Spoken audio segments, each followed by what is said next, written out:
Joining us after years of lawsuits and controversy, the old home of the Kozy Bar in downtown Duluth is finally coming down. The building has suffered fires and other structural challenges, but the city finally decided a few weeks ago to take it down.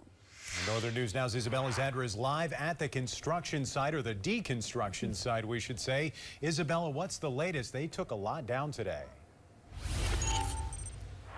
Yeah, Dan and Laura, right behind me is the Pastor at Terrace building. And as you guys mentioned, it is better known as being the former home of the Kozy Bar. Now, demolition did start today and crews are wrapping up for the night. But at this time tomorrow, it is more than likely the building will be gone. In 2006, the building was put on the National Registry of Historic Places and was later purchased.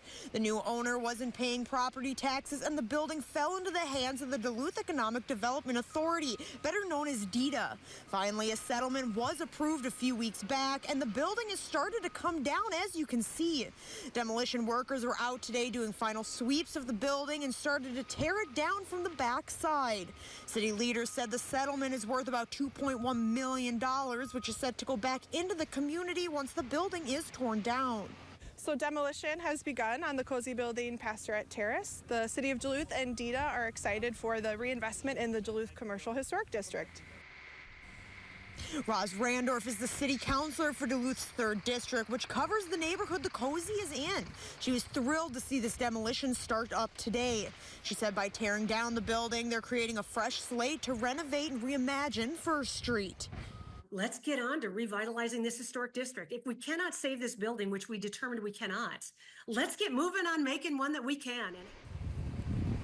She added, with the building being older and showing its wear and tear, it was a safety hazard for the neighborhood. City leaders do believe this is a 2-day project and suspect the building will be fully down sometime tomorrow. Now, the roads surrounding the building have been closed since around noon today. Pedestrians are asked to stay on the sidewalk across the street from the building. Yeah, they are working faster. Isabella, the city's asking people to also keep their distance from the demolition site for reasons we might not expect. Yeah, Laura, the city is advising people that there are icy surfaces due to the use of water on the demolition site. They're also asking people to watch for pieces of debris in the area and just stay away from the building if you can. All right, sounds good. Isabella, thank you so much. Live to us from the old Kozy Bar in downtown Duluth. Thank you.